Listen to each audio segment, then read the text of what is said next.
हाँ, तो आज का वीडियो देखो। इसकी अगर मैं बात करूँ तो ये सबसे इंपॉर्टेंट पॉइंट है 7वां, पांचना बांध। और इसको मैंने ट्रिक बनाई है आपके लिए। ट्रिक पांचना बांध की है। इस पांचना डैम या पांचना बांध ये 5 नदियों का संगम है, 5 नदियों से मिलके बना है। इसलिए एक छोटी सी ट्रिक बनाई है मैंने आपके लिए, वो ये है, स्पेस देखते हैं अपन, यहाँ बना लेते हैं सपोज, ठीक है। और वो ट्रिक ये है कि अम्मा भदावरी भैंस बाहर खड़ी है। अम्मा भदावरी भैंस कहाँ खड़ी है? बाहर। कहते हैं ना घर के बाहर खड़ी है, ऐसा मान लो, सोचना है कुल मिलाकर और कुछ नहीं, ठीक है। अम्मा भदावरी भैंस बाहर खड़ी है। तो यहाँ पर इस एक का मतलब तो है अटा, ध्यान रखना, अटा। तो इसको अपन नंबर देते हैं 1, अटा। और माँ से मतलब है माची, ये होगी दूसरी नदी। और भदावरी से, भद्रावरी नहीं है, भदावरी है, भदावरी, ठीक है। ये नस्ल मान लो भैंस की नस्ल एक। तो भदावरी से भद्रावती, या फिर आप चाहो तो इसको भद्रावती बोल दो चाहे। अम्मा भद्रावती भैंस, ठीक है। तो ये भद्रावती होगी 3। अम्मा भद्रावती भैंस बाहर खड़ी है। और भैंस से हो गया भैंसावट, ये भैंसावट, ये नंबर 4। समझ पा रहे हो? ये भैंसावट, ये 2 माची हो चुका। तो ध्यान रखना, ए से अटा 1 नंबर, 2 माँ से माची, भद्रावती, ठीक है। भदावती या भद्रावती एक ही बात है। भद्रावती से 3, अम्मा भद्रावती भैंस बाहर खड़ी है। और भैंस है भैंसावट 4, ठीक है। और 5वां है बाहर खड़ी, बाहर खड़ी से बारखेड़ा या बरखेड़ा, ठीक है। ये बरखेड़ा हो गया 5वां। ईजी है ना? तो ऐसी कुछ ट्रिक्स बनती है, जैसे मैंने आपको मैप में भी ट्रिक बताई है। तो ये ट्रिकें बहुत काम आती है। मैप वाली ट्रिक आप पढ़ लोगे तो पूरे स्टड भर लोगे, जो मैंने आपको शानदार प्रोवाइड करा दिया। तो ये सब बातें बहुत काम की हैं, ठीक है।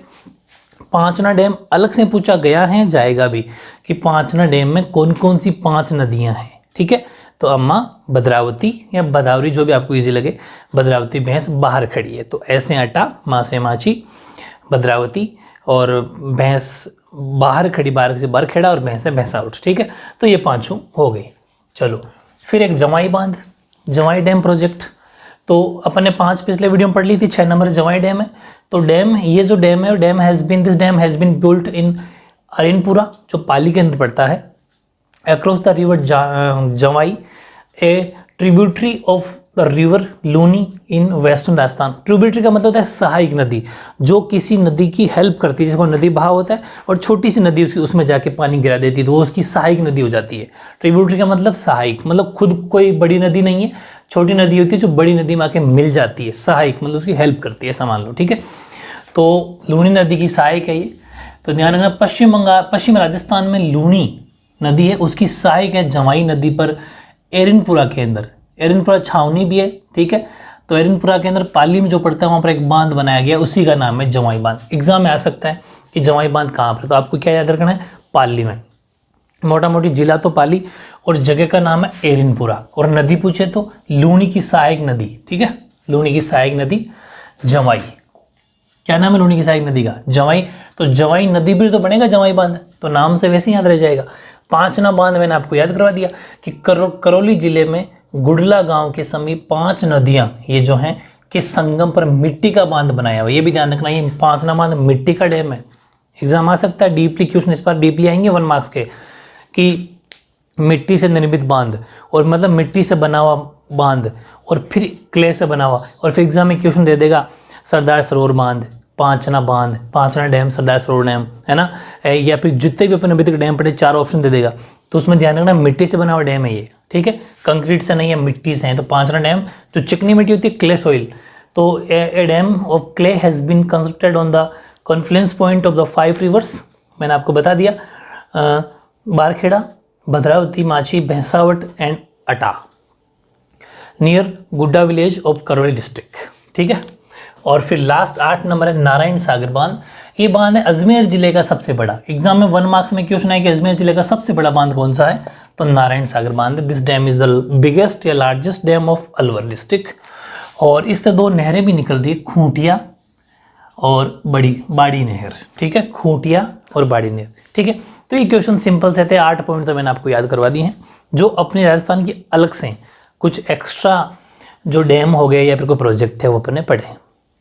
अब एक छोटा सा हेडिंग और है, 1 मार्क्स में आ सकता है, वाटर कंजर्वेशन, जल संरक्षण। बस इतना सा एग्जाम आ जाए तो आपको ये लिखना है कि किसी स्थान पर, कोई भी जगह हो चाहे किसी भी स्थान पर, जो वर्षा का जल होता है उसका उचित जल प्रबंध कर संग्रहण करना ही उस स्थान का जल संग्रहण कहलाता है। भाई जैसे बारिश का पानी इकट्ठा हो रहा है, बरस रहा है, तो उसको इकट्ठा करके कहीं पर बचा लिया जाए, स्टोर कर लिया जाए, वो तो जल संरक्षण है, यानी जल को बचा लेना उस जगह के लिए। The proper management of rain water at a certain place is the conservation of water at that place. ठीक है, ओके, ये थे कुछ खास बातें। अब यहाँ से शुरू होता है हमारे जो ट्रेडिशनल वाटर कंजर्वेशन थे राजस्थान के अंदर, मतलब जो परंपरागत जल स्रोत है, मतलब पहले के ज़माने में जो चला करते थे वो, जिसमें पहला दे रखा आपको स्टेप वेल्स बोल दो चाहे बावड़ी बोल दो, इंग्लिश वाले भी ध्यान रखना, बावड़ी लिखा सकता है, स्टेप वेल्स भी आ सकता है। ठीक है, बावड़ी। तो पहली बात तो ये कि ज़्यादा इस पर लोड नहीं लेना। 2 क्वेश्चन वेरी इंपॉर्टेंट पढ़ते हैं इसमें। एक तो ये कि फेमस बावड़ी, सबसे फेमस या प्रसिद्ध बावड़ी कौन सी है, तो वो है चांद बावड़ी, आबानेर की चांद बावड़ी। मैं आपको फोटो भी दिखा रहा हूँ, ये आपको फोटो में जो दिख रही है ना, ये वेरी इंपॉर्टेंट, कितनी खूबसूरत शानदार बनी हुई है ये चांद बावड़ी आबानेर की। तो ध्यान रखना, सबसे फेमस बावड़ी मानी जाती है आबानेर की चांद बावड़ी। ठीक है, आबानेर की चांद बावड़ी बहुत ही शानदार, देखो दिख रही है आपको। ठीक है, इसके अलावा भी हैं, जैसे जोधपुर की है एक, जोधपुर की तापी बावड़ी, दौसा की भंडारेज बावड़ी, ठीक है, और चित्तौड़ की बिनोता बावड़ी। ये 4 याद करना है जो प्रसिद्ध बावड़ियाँ हैं, मेन बावड़ी हैं। जोधपुर की तापी बावड़ी, दौसा की भंडारेज बावड़ी, आबानेर की चांद बावड़ी और चित्तौड़ की बिनोता बावड़ी, यानी कि बावड़ी ऑफ जोधपुर जिसका नाम है तापी। ब्रैकेट में लिख देना, तापी इंग्लिश में लिखा हुआ नहीं है, तापी। ठीक है, जोधपुर वाली का क्या नाम है, तापी भी बोलते हैं, तापी बावड़ी। और भंडारेज बावड़ी ऑफ दौसा, बिनोता बावड़ी ऑफ चित्तौड़, और ये तो है ही चांद बावड़ी ऑफ आबानेरी। ठीक है, ये फिर आबानेर। तो ये वेरी इंपॉर्टेंट, अलग से याद करना है। एक क्वेश्चन ये बन सकता है कि प्रसिद्ध बावड़ियाँ लिखो कोई 3, आपको पहले चांद के ये आबानेर की जो चांद बावड़ी, ये वेरी इंपॉर्टेंट है, फिर जोधपुर की तापी वो लिख सकते हो। इसके बाद में एक क्वेश्चन आएगा कि बावड़ियों का शहर किसे कहते हैं। ठीक है, सिटी ऑफ वेल्स। तो ध्यान रखना, सिटी ऑफ वेल्स कहा जाता है बूंदी शहर को, क्योंकि बूंदी शहर में बहुत ज़्यादा छोटी छोटी बावड़ियाँ बनी हुई है। तो बूंदी शहर को बावड़ियों की अधिकता के कारण सदैव सिटी ऑफ वेल्स कहा जाता है, और बहुत ज़्यादा कॉम्पिटेटिव एग्जाम में दोनों पॉइंट को बारी बारी पूछा जाता है। ठीक है, तो ध्यान रखना कि the city of Bundi is known as the city of step wells due to the prominence of बावड़ीज। ठीक है, बावड़ीज देर, यानी कि वहाँ पर बावड़ियों की अधिकता है, इस वजह से उसको सिटी ऑफ वेल्स कहा जाता है, यानी कि बावड़ियों का शहर कहा जाता है। वेरी इंपॉर्टेंट बातें हो गई। अब एक 2-3 लाइनें मैंने लिखी है कि बावड़ी होती कैसी है, ये भी क्वेश्चन आ सकता है। ज़्यादा इंपॉर्टेंट तो ये दोनों पॉइंट है, क्योंकि क्वेश्चन ऑब्जेक्टिव आ सकता है आपके यहाँ से, या फिर यहाँ से भी क्वेश्चन आ सकता है कि बावड़ी बनी कैसी होती है। ठीक है, तो बावड़ी बड़ी ईजी है कि ये चतुष्कोणीय भी होती है, मतलब जिसमें ऐसे चतुष्कोणीय मतलब चारों ऐसे क्वाड्रिलेटरल के शेप में भी बनी होती है। फिर वो अंदर जाने के लिए फिर वो सीढ़ियाँ लगी होती है, वो चारों तरफ वो अलग पोर्शन है। ठीक है, ऐसे सीढ़ियाँ लगी होती है। ठीक है, ये, और या फिर गोल या वर्तुल भी हो सकती है, इनकी एक ही बात है, या फिर ऐसी बनी हो सकती है। ठीक है, फिर इधर सीढ़ियाँ लगा देंगे, तो ऐसे अलग अलग है। हालांकि जो आबानेर की चांद बावड़ी आपको ऐसी दिख रही होगी क्वाड्रिलेटरल के शेप में ना, तो ये इस तरीके की 2 आकार याद रख लेना कि या तो चतुष्कोणीय फिर गोल या वर्तुल, एक ही बात है, गोल या वर्तुल बोल दो चाहे। ठीक है, आकार में निर्मित जल स्रोत जिसके प्रवेश मार्ग, जहाँ से एंट्री होती है, ध्यान रखना, जैसे इधर से एंट्री हुई तो वहाँ के बीच में मध्य मार्ग, प्रवेश मार्ग से लेके मध्य मार्ग तक, प्रवेश मार्ग से लेके बीच यहाँ आएंगे ना, बीचों बीच जहाँ पानी नीचे इकट्ठा हो रखा है, वहाँ तक ईंटों तथा कलात्मक पत्थरों से। कलात्मक पत्थर मैं आपको बता दूं कि जैसे आपने सुना होगा जो घड़ाई वाले पत्थर होते हैं जो लोग यूज़ करते हैं, जैसे टाइलों की तरह यूज़ करते हैं, जो सामने की दीवार होती है अपने घर के, वहाँ पर भी खूब लोग यूज़ करते हैं। जो पत्थर जो घड़ के मतलब एकदम बढ़िया शेप दे के बना देते हैं, उनको कलात्मक, जिनके ऊपर बढ़िया बढ़िया डिज़ाइनिंग करी हुई हो, ठीक है, तो उन्हें कलात्मक पत्थर बोलते हैं या फिर ईंटें, इनका प्रयोग किया जाता है। और इनके जस्ट थोड़ा आगे चलेंगे तो वहाँ होता है फर्श आंगन नुमा, आंगन होता है आंगन, जैसा आप कोई चांद बावड़ी को देखोगे तो भी आपको ऐसा लगेगा, पहले सीढ़ियाँ हैं, सीढ़ियों से फिर नीचे आओगे, थोड़ा सा खाली स्पेस सरफेस वहाँ पर खड़े रहने के लिए, फिर नीचे सीढ़ियाँ हैं, तो ये सब है, आंगननुमा भाग होते हैं। फिर इन भागों तक पहुँचने के लिए क्या होती है, सीढ़ियाँ होती है, ठीक है, सीढ़ियाँ बनी रहती है अलग अलग नीचे उतर से, और इन सीढ़ियों पर कलात्मक मेहराब और स्तंभ और झरोखे, ये तीनों याद रह जाए तो अच्छी बात है। मेहराब, स्तंभ मतलब खंबे, और झरोखे मतलब डिज़ाइनदार जैसे गुंबद नहीं होते वैसे बने होते हैं, ठीक है, और ये सब झरोखे होते हैं। और कुछ जगह जगह झरोखे होते हैं ना, जिसमें छतरी जैसे शेप बनाई हुई, जैसे एक छतरी जैसे ऊपर गोल बना हो, छतरी जैसा बना रहता है। तो इन झरोखों में जो स्थानीय जल देवता है भाई, जिनको भी ये जल देवता मानते हैं, शिव जी या जो भी, उन जल देवता की फोटो भी रखते हैं लोग, ठीक है, रखते थे। ये कुछ बातें हैं। और आबानेर की चांद बावड़ी तो बहुत ही शानदार है, सबसे फेमस है। A source of water built in a quadrilateral round और circular shape where bricks and artistic stones are used from the entrance to the mid point, ठीक है, वहाँ तक मिड ये पहुँचने के लिए बनाते हैं। और ब्रिक्स एंड ये quadrangle shaped parts are adjacent to it, there are stairs to reach these parts, वहाँ पहुँचने के लिए, ठीक है। और the stairs are studded with designer मेहराब्स या फिर consisting towers and skylights, there are idol of, ये अपने भगवानों के, ठीक है, idols of regional deities on the skylights, ठीक है, वहाँ पर अपने स्थानीय जो जल देवता होते हैं उनकी फ़ोटो या फिर उनकी मूर्तियाँ भी लोग रखते हैं, ताकि भाई, क्योंकि जल पहले के लोग बहुत मानते थे, ठीक है, कि जल देवता है, हालांकि आज भी मानते हैं, खूब सारे लोग मानते हैं, जल देवता को अलग से पूजते हैं, ठीक है, बहुत सारे अपन पेड़ पौधों को भी पूजते हैं, ठीक है। तो ये हमारी एक परंपरा है, संस्कृति है, जो बहुत पुराने से चली आ रही। तो ये थी आपके बावड़ी से संबंधित क्वेश्चन जहाँ से बनता है, ज़्यादा बेफिजूल का नॉलेज की जरूरत नहीं है, वेरी इंपॉर्टेंट 2 पॉइंट है। हालांकि यहाँ से क्वेश्चन कम ही आएगा, लेकिन थोड़ा सा पढ़ लेना कि कैसी कैसी हो सकती है, ठीक है, ओके। हाँ, नेक्स्ट देखो, पॉन्ड्स, तालाब। तालाब ध्यान रखना, ये पॉन्ड्स हो, चाहे लेक्स हो, चाहे नाडी हो, चाहे टांका हो। टांका नाडी तो खैर कोई खास ज़्यादा इंपॉर्टेंट नहीं है, लेकिन लेक्स, झीलें और पॉन्ड्स, तालाब, ये दोनों हद से ज़्यादा इंपॉर्टेंट है। क्या क्या इंपॉर्टेंट है, ये पूछा जाएगा कि ये आना सागर कहाँ है, या फिर कोई 3 झीलों के नाम लिखिए, इसलिए नाम सबसे ज़्यादा इंपॉर्टेंट। दूसरी बात, जो मैं लिखवा रहा हूँ ना, बस वही याद करना है। 2 ही नंबर का चैप्टर है, डीपली क्वेश्चन आएंगे 1 मार्क्स में, इसलिए अपन को उसके लिए प्रिपेयर रहना है। जैसे कि तालाब की मैं बात करूं, हालांकि थोड़ा सा नॉलेज मैंने सब में करवाया है कि तालाब होता क्या है। तालाब यानी पॉन्ड, यानी तालाब में वर्षा जल को, पहली बात तो ये देखो, ये जितने भी 5 पढ़ ली, 3 और 8 पढ़ लेंगे, 8 की 8 पूरी की पूरी मेन अपना टारगेट या मकसद क्या है, वर्षा जल को इकट्ठा करना है, ठीक है। सारे के सारे रेन वाटर को इकट्ठा करने के लिए यही प्रोसीजर है जो पहले के ज़माने में चला करती थी, ठीक है। तालाब में वर्षा जल को एकत्रित किया जाता है, ठीक है, जो पशुधन और मानव के पीने का स्रोत रहा है। The rain water is collected in the ponds which has been a source of drinking water for man and animals, ठीक है, एंड नहीं दिख रहा होगा आपको, OAND, एंड एनिमल्स। नेक्स्ट है, अब यहां से इंपॉर्टेंट पॉइंट है ये वाला जो मैंने आपके लिए लिखा है। आपसे पूछेगा हेमावास तालाब कहाँ है, आप बोलोगे पाली में, ठीक है।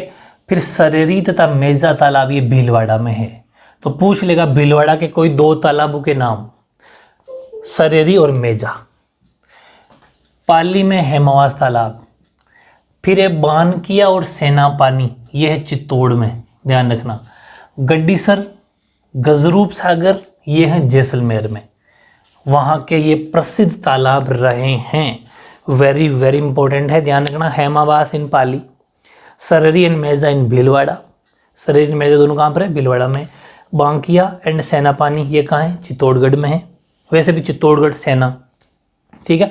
गड्डीसर और गजबार जीजी वाले कहाँ पर है, जैसलमेर में है, जी जैसलमेर, ठीक है। तो ये बातें आपको ध्यान रखनी है। गड्डीसर और गजरूप सागर ये जैसलमेर के अंदर है, वेरी वेरी इंपॉर्टेंट है, यहाँ से क्वेश्चन आना फिक्स है, तय। फिर लेक्स, झीलें। तो लेक्स, झीलों की बात की जाए तो झीलें राज्य में बहते हुए जल का संरक्षण करने में सर्वाधिक प्रचलित रही है। भाई जैसे नदियों का, रिवर्स का पानी बह रहा है, उसको झीलों में कलेक्ट करके इकट्ठा पानी को स्टोर कर लिया जाता है और खेतों वगैरह में छोड़ दिया जाता है, ठीक है। ये झीलें कहाँ काम आती है, बहते हुए जल को, ध्यान रखना। वो तो था वर्षा जल को, ये बहते हुए जल को काम करती है झीलें। जैसे हमने सुना होगा अजमेर की आना सागर झील, तो जितना भी बहता हुआ पानी आएगा, चाहे वो झरनों से आओ, चाहे पहाड़ों से आओ, छोटे मोटे नदियों से कहीं से भी आओ, वो झीलों में आके इकट्ठा हो जाता है और झीलों से सिंचाई वगैरह एग्रीकल्चर हो जाता है। तो अजमेर की आना सागर झील है फेमस, उदयपुर की पिछोला झील है, फतेह सागर और चूरू की ताल छापर है, जालोर का बांकली बांध है, टोंक का टोरडी सागर है, पाली का सरदार समंद है, बूंदी की नवलखा झील है, राजसमंद की नौचौकी झील है। अब फेमस ज़्यादा मत याद आपसे नहीं हो तो कोई बात नहीं, जैसे यहाँ तो सारे करने हैं, लेकिन यहाँ पर सबसे इम्पोर्टेंट है बूंदी की नवलखा झील और राजसमंद की नौचौकी झील। हद से ज़्यादा कंपटीशन एग्जाम में पूछा जाता है, तो जो कॉम्पिटिटिव एग्जाम में पूछा जाता है वही आपके भी आता है, ये ध्यान रखना। बूंदी की नवलखा झील और राजसमंद की नौचौकी झील, ठीक है। दोनों नवलखा और नौचौकी वैसे ही याद हो जाएगा। और वेरी इंपॉर्टेंट अजमेर की आना सागर झील, ठीक है, और उदयपुर की पिछोला, ये तो आपको करनी ही करनी, बाकी तो भले बीच वाली कोई खास नहीं है। ये चारों झीलें वेरी वेरी इंपॉर्टेंट है, ठीक है, जो आपको करनी है। राजसमंद की नौचौकी, बूंदी की नवलखा, आना सागर अजमेर की, ठीक है, और उदयपुर की पिछोला। यानी कि lakes have been the most popular source of conservation, spelling पूरी कंटिन्यू है, of running water in Rajasthan. Ana Sagar of Ajmer, Pichola and Fateh Sagar of Udaipur, Tal Chhapar of Churu, Banki dam of Jalore, Tordi Sagar of Tonk, Sardar Samand of Pali और Navlakha lake of Bundi and Nauchoki lake of Rajsamand are some of the famous ones या famous lakes, ठीक है। अब है नाडी। ये नाडी मारवाड़ इलाका जो राजस्थान का पश्चिमी क्षेत्र है, जहाँ जोधपुर के आसपास का पाली, नागौर, ये जो पोर्शन है वहाँ पर नाडी की व्यवस्था है, हुआ करती है। ये कच्ची ज़मीन होती है, टाइट ज़मीन जहाँ पर होती है नाडी, या फिर जो बंजर ज़मीन होती है, या फिर देखो मारवाड़ इलाके में या फिर इधर पश्चिम राजस्थान के अंदर अपने देवताओं के नाम से, रामदेव जी हैं, तेजा जी हैं, इन सब के नाम से, बाबू जी हैं, इन सब के नाम से, लोक देवताओं के नाम से ज़मीन छोड़ दी जाती थी, ठीक है। उनके पेड़ पौधों को नहीं काटा जाता था और ज़मीन खुली ऐसे छोड़ दी जाती थी। वहाँ पर बेसिकली जो ज़मीन, अब आपको पता है जहाँ पर बुआई वगैरह नहीं होगी, एग्रीकल्चर नहीं होगी, खेती बाड़ी नहीं होगी, तो वो ज़मीन टाइट हो जाती है, और नहीं उनको पेड़ पौधों को काटा जाता है। जो भी खेजड़ियाँ हैं, बबूल, जो पेड़ होते हैं उनको काटा भी नहीं जाता, क्योंकि वो भगवान के लिए, देवताओं के लिए छोड़ दी जाती है। तो वो वहाँ पर ज़मीन जो टाइट हो जाती है, वहाँ पर भी लोग खुदाई करके नाडी बना देते थे। नाडी मतलब जो गहरा खड्डा होता है, वो पानी स्टोर करने के लिए काम आती थी, ठीक है। तो ये भी एक तरीके से तालाब का एक वैसे तो भाग है। तो सामान्यतः तालाब का छोटा रूप होता है, जो प्राय पश्चिमी राजस्थान में अधिकांशतः पाई जाती है, ठीक है। वेस्टर्न जो राजस्थान है हमारा, उसमें ज़्यादा पाई जाती है। It is a short form of pond form mostly in western Rajasthan. In a nadi rain water is collected in the sandy plain area, ठीक है, जहाँ पर नाडी में रेतीले जो मैदानी भाग होते हैं और वर्षा जल को एकत्रित किया जाता है, सिंपल। अब है टांका। टांका भी एक ट्रेडिशनल सोर्स है, वो भी हमारे वेस्टर्न राजस्थान के अंदर ही है। यानी कि पश्चिमी राजस्थान में परंपरागत जल स्रोत का जल संरक्षण स्रोत जो है वो जल संग्रहण मान लो, चाहे जल संरक्षण मान लो, मतलब जल को इकट्ठा करना और जल को बचाना। स्रोत जो प्रत्येक घर, खेत और भूमि में 5 से 6 मीटर गहरा गड्ढा खोद देते हैं और उसमें बनाया जाता है। अब देखो ध्यान रखना, लगभग ये टांका तो हर किसी के घर में भी बनता था। 5-6 मीटर गहरा गड्ढा खोदे थे, टांका जिसको अब आजकल टैंक बोलने लगे, पानी इकट्ठा स्टोर करते हैं, वही टांका पहले के ज़माने में होता था। हर घर में 5 से 6 मीटर गहरा गड्ढा होता था। अब इसको निपाई कैसे करते थे? निपाई का मतलब पुताई चारों ओर। तो अंदर तो इनको क्या करते थे, जो राख होती है, ठीक है, राख जलने से जो बचती है, और राख या फिर कोई सैंड, चिकनी मिट्टी ऐसी कुछ उनको लेप कर देते थे उसका, और चारों ओर पत्थरों से दीवार बना देते थे। और पत्थर पे नहीं होता तो जो भी उनका पास में जो भी उनका लोकल कोई चीज़ होती थी उसको चिनाई कर देते। यानी कि खेत में 5 से 6 मीटर गहरा गड्ढा खोद के बनाया जाता था। इसके ऊपरी भाग, ऊपरी मतलब बाहरी भाग चारों ओर का, उसको तो पत्थरों से, तथा अंदर का जो भाग होता है उसको राख या फिर बजरी का लेप कर दिया जाता था। कैसे? देखो, बजरी का मतलब यहाँ पर देखो ये हर चीज़ मिल जाती थी। जो थोड़ी चढ़ाई की ज़मीन होती है ना, जैसे मैंने कहा दोहरे टाइप होती है, तो उसके ऊपर थोड़ी मिट्टी ठहर जाती है और वो मिट्टी थोड़ी दानेदार होती है। बजरी का मतलब जिसमें थोड़े पत्थर के छोटे छोटे दाने हो, उसको इकट्ठा करके और राख में मिला के उसका लेप कर दिया जाता था। सिंपल, क्योंकि पहले के ज़माने में सीमेंट वगैरह तो थी नहीं, ये इसलिए।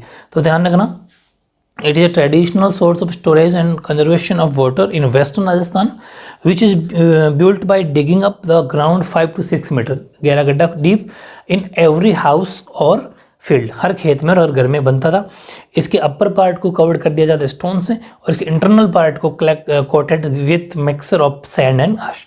तो ये वेरी इंपॉर्टेंट सी बातें हैं जो आपको लर्न करनी है। इस तरीके से अपने 5 आज पढ़ ली, वीडियो ज़्यादा बड़ा ना बने, इसलिए इसका लास्ट पार्ट एक और आएगा, उसके बाद में चैप्टर अपना कंप्लीट हो जाएगा। आपको आज इंडिया का मैप मिल गया, ठीक है, उसकी प्रैक्टिस करना। नेक्स्ट जो मैप राजस्थान का आ रहा है और उसी के साथ में लास्ट आपका पार्ट भी आ जाएगा, फिर हमारी ज्योग्राफी के चैप्टर कंप्लीट हो जाएगा, ठीक है। टारगेट 90+ को माइंड में रखो, हमेशा लर्न करो, रिवाइज करते रहो, ठीक है। ओके।